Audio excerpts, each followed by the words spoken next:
Hi guys. Welcome back to my YouTube channel. मेरा नाम सक्षम बलोत्रा एंड आज हम लोग समझने वाले हैं कि अगर आप पे कॉमर्स थी ट्वेल्थ के अंदर, या फिर अगर आप पे कॉमर्स नहीं भी थी, अगर आपको फाइनेंस लाइन के अंदर जाना है, तो आप कौन कौन से बेस्ट मेरे हिसाब से करियर है जो आप चूज कर सकते हो, उनके बारे में थोड़ा बहुत आपको मैं अभी बताऊंगा। एंड इसके अंदर जो जो मेन चीज़ है, मेरा जो मेन फोकस एक्चुअल में मैं आपको बताऊंगा किसके ऊपर ज़्यादा है। अगर आपको फाइनेंस में ही जाना है तो वीडियो स्टार्ट करते हैं। उसके बाद मैं आगे ये भी बताऊंगा आपको कि हम लोग हो सकता है इसकी बहुत जल्द से पढ़ाने का भी वो स्टार्ट कर दे, तो सब बताऊंगा। ठीक है। तो देखो, ये कुछ कोर्सेज हैं जो आप फाइनेंस की लाइन में अगर जाना चाहते हो तो मेरे हिसाब से सबसे बेस्ट कोर्सेज ये। एक FRM और होता है, वो मैं लेके नहीं आया हूँ। FRM, ठीक है, जनरली लोग उसको कम करते हैं, हाँ करते हैं उसको भी। तो ये कुछ हैं कोर्स जिसके अंदर टोटल दो छः, मतलब जो ये कोर्स हैं जितने भी, ये सारे फाइनेंस रिलेटेड ही हैं। ठीक है, 7 कोर्सेज है टोटल, जिसके अंदर सबसे पहला है CA। सीए तो देखो आप सबको पता ही होगा, चार्टर्ड अकाउंटेंट। तो इसके अंदर क्या है, आप देखो, ऑडिटिंग प्लस टैक्स प्लस मतलब अकाउंटिंग वगैरह, इसके अंदर अगर आप जाना चाहते हो, आपका इंटरेस्ट है अकाउंट्स वगैरह के अंदर बहुत ज़्यादा, तो आप CA को कर सकते हो। बहुत ज़्यादा डिसिप्लिन रहना पड़ेगा आपको ये करने के लिए। इसकी अभी सारी चीज़ें अब बात करेंगे, सैलरी वगैरह सब। फिर अगर आपको सिर्फ फाइनेंस की लाइन में जाना है, स्टॉक मार्केट इन सब की लाइन में, इन्वेस्टिंग वगैरह की, तो आई थिंक CFA से बड़ा करियर आपके लिए कुछ नहीं हो सकता। बिल्कुल गोल्ड स्टैंडर्ड करियर है ये, इससे बेहतरीन करियर मेरे हिसाब से कोई नहीं हो सकता एक फाइनेंस के स्टूडेंट के लिए। अगर उसका interest portfolio management services, PMS, rule desk के ऊपर, ट्रेडिंग डेस्क के ऊपर, एंड पोर्टफोलियो मैनेज करने वाली जो चीज़ें होती हैं इन सब के ऊपर, ट्रेडिंग के अंदर और इन्वेस्टमेंट, इन सब की चीज़ों के अंदर आपको डीप इंटरेस्ट है, तो आपके लिए इससे बेहतर करियर नहीं हो सकता। आप कुछ भी मत ढूंढो। हाँ, थोड़ा महंगा करियर है ये, बट बहुत अच्छा है। फिर एक ऑप्शन है BBFI। ऐसा देखो, BBFI बहुत कॉलेजेस में नहीं है। अगर आप SOL वगैरह से कर रहे हो तो आपको शायद मिल सकता है, और DU में भी है शायद। BBFI है, और एक BBA फाइनेंस वाला जो है, ये कॉर्पोरेट फाइनेंस की बेसिकली BST की नॉलेज होती है। BMS आपने सुना होगा, बैचलर इन मैनेजमेंट स्टडीज, तो वो और ये BBA सेम ही होते हैं, बस ये फाइनेंस वाला है। इससे आप क्या कर सकते हो, इससे आप बन सकते हो फाइनेंस के अंदर इन्वेस्टमेंट एनालिसिस या बिजनेस मैनेजमेंट के लिए, आपको एलिजिबल हो जाओगे कोई नौकरी के लिए। अच्छा, अभी ये किस चीज के लिए बेस्ट है? ये बेस्ट बेस्ट है जो कोऑपरेट करियर होते हैं ना, उनके लिए बैलेंस होता है। और इसके बाद हम लोग बात करेंगे इकोनॉमिक्स ऑनर्स, मेरा पर्सनली बहुत फेवरेट है। इको ऑनर्स आपको तब करनी चाहिए अगर आपको पॉलिसी मेकिंग के अंदर जाना है, आपको स्टैटिस्टिक्स डाटा पढ़ने में मजा आता है, आपको नई नई चीज़ों को डिस्कवर करने में मजा आता है, और आपके अगर मैथ्स और स्टैटिस्टिक्स स्ट्रांग है तो ही इसके अंदर आप एनालिसिस्ट बनते हो। और इसके बाद आप बहुत सारे पेपर भी आगे दे सकते हो, RBI का भी दे सकते हो। उसके बाद आप इसके अंदर UPSC का एक पेपर होता है, IES का, इंडियन इकोनॉमिक सर्विसेज, उसका भी दे सकते हो। स्टैटिकल यूनिट्स होती हैं जैसे NSSO, CSO, ये सारी इसके अंदर भी आप पेपर दे सकते हो, एलिजिबल हो जाओगे आप। CMT बहुत लोगों ने नहीं सुना होगा, बट हाँ, CMT एक बिल्कुल मतलब स्पेसिफिकली स्टॉक मार्केट का एक करियर है। CFA के अंदर क्या है, आपको थोड़ी बहुत अकाउंट्स पढ़नी पड़ेगी, इसके अंदर वो भी नहीं पढ़नी पड़ेगी। ये सिर्फ और सिर्फ स्टॉक मार्केट के लिए ही है। इसकी फुल फॉर्म है मार्केट टेक्नीशियन। ठीक है, चार्टेड मार्केट टेक्नीशियन इसकी पूरी फुल फॉर्म है। टेक्निकल एनालिसिस के कोर्स है, इसके अंदर आप चार्ट पैटर्न, एल्गोरिदम से ट्रेडिंग कैसे करते हैं, मैथमेटिकल रूल लगा के आप कैसे ट्रेडिंग सीखोगे, हर एक चीज इसके अंदर एग्जैक्ट होती है। उसके बाद यहाँ पे स्टॉक मार्केट के लिए ही है ये। अगर हाँ, अगर आप मेरे से पूछो बेस्ट कॉम्बिनेशन, तो CMT प्लस CFA अगर आप ये कर लेते हो, दोनों ही थोड़े एक्सपेंसिव कोर्सेज हैं, एज US की तरफ से ही होते हैं, इंडिया में दोनों ही नहीं, आपको पता होगा। CFA और CMT दोनों ही बाहर के, इंडिया के कोई नहीं है ऑर्गेनाइजेशन, ये बाहर की ऑर्गेनाइजेशन है जो इसको करवाती है। अगर आपने ये दोनों कर लिए तो CFA आपका पूरा फंडामेंटल के लिए राजा है, और CMT किंग है, मतलब राजा है ये टेक्निकल एनालिसिस के लिए। अगर आपने ये दोनों कर लिए तो आप स्टॉक मार्केट के अंदर क्वांट एनालिसिस की तरह ज्वाइन कर सकते हो, जिसकी सैलरी बहुत ज्यादा होती है। बट हाँ, मैं आपको जस्ट बता रहा हूँ कि इसके ऊपर खर्चा भी तकरीबन दोनों का मिला के आप मान के चलो, कोचिंग वोचिंग मिला के 15-20 लाख रुपए का आ सकता है। 15-20 का लाख का तो नहीं आएगा, खैर हाँ 15 लाख तक आ सकता है, क्योंकि CFA अकेला ही 10-11 लाख के करीब का होगा, और CMT भी 4-5 लाख का हो जाएगा। कोचिंग मिला के आप करोगे तो 16-17 लाख तक का हो जाएगा दोनों मिला के, मतलब वो देख लेना। अच्छा, फिर है एक बीकॉम। बीकॉम आपको जनरली पता ही होगा, बीकॉम बैचलर इन कॉमर्स। तो इसके अंदर क्या बेसिक आपको कॉमर्स की फाउंडेशन मिलती है। और ये मतलब लोग जनरली ऐसे ही कर लेते हैं, जिनको कुछ करना नहीं होता तो कह देते हैं, ठीक है चलो बीकॉम कर लेते हैं। फिर आप MBA फाइनेंस कर सकते हो जब आपने BBA फाइनेंस करी हो उसके बाद, ठीक है, ये भी बहुत अच्छा है। अच्छा, अभी हम सीए होता क्या है और इसके आगे पूरा पढ़ते देखो। सबसे ज्यादा फेमस कोर्स है, आपको पता ही होगा, हर जगह आपने सुना होगा, अगर किसी पे कॉमर्स है तो वो सीए कर सकता है। फाइनेंस के लिए भी बहुत ज्यादा पॉपुलर और रिस्पेक्टेड कोर्स है ये। इसके अंदर आप क्या पढ़ते हो, इसके अंदर आप पढ़ते हो taxation, auditing, insurance, financial financial accounting, reporting, corporate economics, law and financial management and strategy.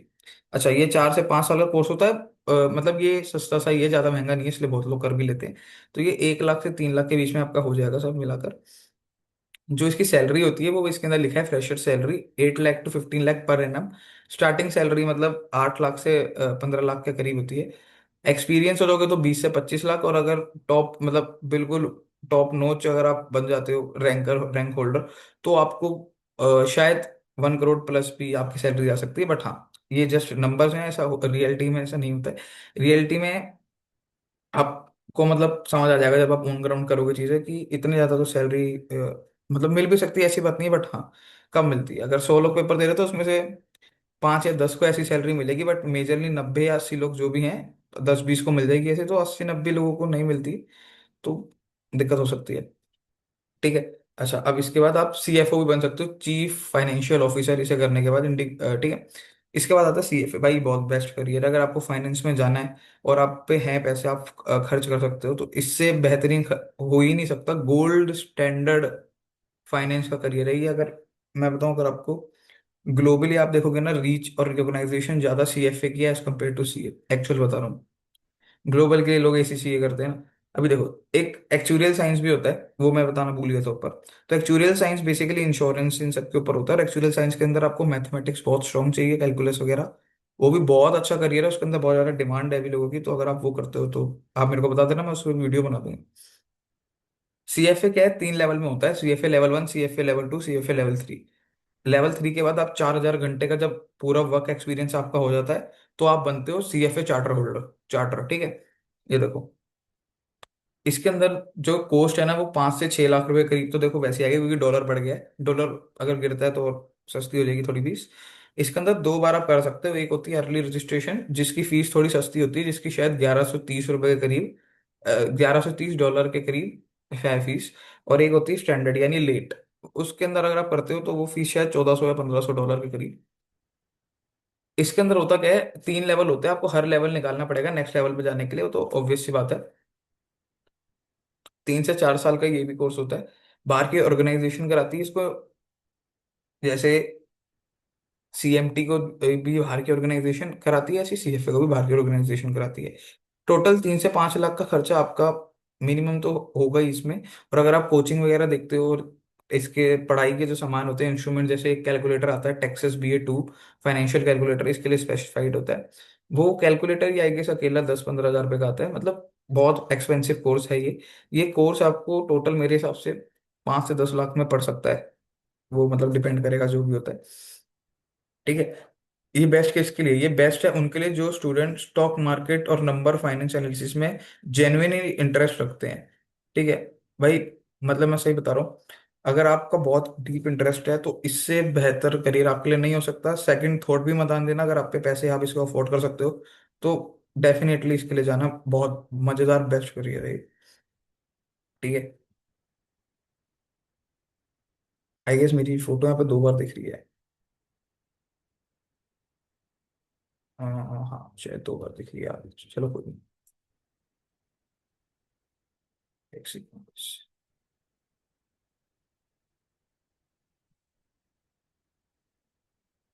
हम्म, ठीक है। ठीक है, अब इसके बाद हम लोग चलते हैं ये इस पे, BBA finance and economics honours. देखो, बीबीए फाइनेंस आप कब करना, देखो बीबीए बहुत ज्यादा लोग आजकल कर रहे हैं, तो मेरे हिसाब से मैं रिकमेंड नहीं करूंगा ये। बट हाँ, अगर आपको करना है तो ये भी नॉर्मल कोर्स ही, कुछ ज्यादा ऐसा हाई फाई नहीं है। बट हाँ, अगर आप कुछ भी मतलब आपको समझ ही नहीं आ रहा क्या करना है, तो आप इसको परस्यू कर सकते हो, बीबीए फाइनेंस। ठीक है, इसके बाद आप कर सकते हो इकोनॉमिक्स ऑनर्स। इकोनॉमिक्स ऑनर्स मेरे को पर्सनली बहुत पसंद है, एज मेरा इंटरेस्ट है इकोनॉमिक्स में बहुत। अच्छा, इकोनॉमिक्स ऑनर्स एक तो सस्ता भी है, दूसरा इसके बाद आप बहुत हाई लेवल रैंकिंग के ऑफिसर भी बन सकते हो, अगर आप यूपीएससी वगैरह के पेपर देते हो तो। जैसे यहाँ पे लिखा भी आरबीआई ग्रेड बी ऑफिसर, भाई बहुत बढ़िया लेवल की अच्छी खासी नौकरी होती है इनकी, गवर्नमेंट सेक्टर की। बट हाँ, इकोनॉमिक्स अगर आपने पढ़ी हुई है तो आपको बहुत स्पेसिफाइड रोल मिल सकते हैं, जैसे डाटा एनालिसिस की जॉब मिल सकती है आपको। फिर अगर आप इकोनॉमिक्स, आप तब भी कर सकते हो इकोनॉमिक्स ऑनर्स, अगर आपको स्टॉक मार्केट में इंटरेस्ट है और आप सीएफए अफोर्ड नहीं कर पा रहे हो, तो आप इकोनॉमिक्स ऑनर्स प्लस सीएमटी कर लो, बहुत फायदे में रहोगे बहुत ज़्यादा। ठीक है, ये इसकी सैलरी वगैरह 5 से 12 लाख, ठीक है, नॉर्मल कॉलेजेस में होती है, कोई बात नहीं। फिर सीएमटी बीकॉम को मैंने बता दिया। सीएमटी क्या है, मार्केट के लिए स्पेशलाइज्ड बना हुआ है। ये भी कोर्स शायद 4-5 लाख रुपए के करीब का है, ये 2 से 4 लाख या 5 लाख के करीब का होता है, वो डिपेंड करता है। इसमें भी 3 लेवल होते हैं, CMT level 1, CMT level 2, CMT level 3। Level 3 के बाद आपको वही वो वर्क आवर चाहिए। उसके बाद आप जाके सीएमटी चार्टर होल्डर बनते हो, एंड उसके अंदर भी आपकी फीस ज़्यादा लगती है। इसके अंदर भी 2 टाइम की रजिस्ट्रेशन होती है, जैसे सीएफए में होती है। एक होती है अर्ली रजिस्ट्रेशन जो सस्ती पड़ती है, एक होती है जो स्टैंडर्ड रजिस्ट्रेशन होती है, लेट रजिस्ट्रेशन जो थोड़ी महंगी पड़ती है। अब हम बात करते हैं बी को, अब हम बात करेंगे कुछ कोर्स मतलब कॉम्बिनेशंस की जो आप कर सकते हो, बहुत ज़्यादा आपको हेल्प मिलेगी उससे। एक कॉम्बिनेशन है बीकॉम प्लस सीएफए, जो कि मैं पर्सनली रिकमेंड नहीं कर रहा हूँ। अगर आपको करना है तो आप सीएफए के साथ या तो सीएमटी करो या फिर करो इकोनॉमिक्स ऑनर्स, इन तीन में से कुछ एक साथ कर लो। तीनों मत करना, बहुत हैवी हो जाएगा और ओवर क्वालिफाइड हो जाओगे। ठीक है, या फिर आप बीकॉम प्लस सीए कर सकते हो, या एफआरएम प्लस सीएमटी कर सकते हो, आप ये दो भी कर सकते हो। एक सीपीएफ भी होता है, वो भी कर सकते हो। ठीक है, देखो अब ये फाइनल रिकमेंडेशन आपके लिए है कि अगर आपका मैथ स्ट्रांग है और आप स्टैटिस्टिक्स और मार्केट के अंदर काम करना चाहते हो, यानी स्टॉक मार्केट के अंदर, और बहुत डीप इंटरेस्ट है फाइनेंस की मेन लाइन में, तो आप इकोनॉमिक्स ऑनर्स प्लस सीएफए करो। मेरी मानो तो आप सीएफए प्लस सीएमटी करो, बहुत अच्छा करियर रहेगा। हाँ, बट अगर आपको ग्रेजुएशन करनी है तो आप इकोनॉमिक्स ऑनर्स कर लो। अब ये देखो क्या है, अगर आपको पढ़ने का शौक है तो आप सीएफए और इकोनॉमिक्स ऑनर्स एक साथ कर लो। जैसे ही इकोनॉमिक्स ऑनर्स आपकी खत्म होगी, ग्रेजुएशन खत्म होगी, उसके बाद आप सीएमटी भी कर सकते हो अगर है बस की तो। और अगर आप थोड़ा हार्ड वर्क करना चाहते हो, फिर मतलब आपको अकाउंट्स वगैरह की लाइन में जानी है, तो स्टेबल जॉब चाहिए, तो आप सीए कर सकते हो। ये देख रहे हो सीएफए प्लस सीएमटी। अगर आपको स्टॉक मार्केट में ही डीप इंटरेस्ट है, पॉलिसी बनाने में उतना इंटरेस्ट नहीं है, तो आप सिर्फ सीएफए और सीएमटी कर लो। बट हाँ, इसके अंदर आप ग्रेजुएशन कुछ नहीं कर पाओगे, क्योंकि ग्रेजुएशन के लिए कोई कोर्स नहीं है, दोनों अलग इंस्टीट्यूशन कराता है। उसके बाद आप कर सकते हो बैलेंस करियर, अगर आपको चाहिए तो बीबीए फाइनेंस या फिर बीकॉम, और उसके साथ कोई भी स्किल सीख लो, जावा पाइथन ये सब या कुछ भी। ठीक है, देखो फाइनेंस फील्ड में अपॉर्चुनिटीज बहुत बड़ी है, बस सही रोड मैप और कंसिस्टेंसी चाहिए। तो ये एक्चुअल सही बात है। अब आपको ना फाइनेंशियल मॉडलिंग और एक्सेल आना, आई गेस अब कंपलसरी सही हो गया है, और टैली भी आना, अगर आपको फाइनेंस लाइन में जाना है। तो हम लोग प्रिपेयर कर रहे हैं, अभी थोड़े दिनों के अंदर हम सीएफए पढ़ाना स्टार्ट कर देंगे, क्योंकि मेरे को बहुत पर्सनली अच्छा कोर्स लगता है वो। ठीक है, तो आज की वीडियो में इतना ही। अगर आपको कुछ भी डाउट वगैरह है तो आप नीचे पूछ लेना, मैं उसका भी आंसर दे दूंगा। मिलते हैं नेक्स्ट वीडियो में, थैंक यू।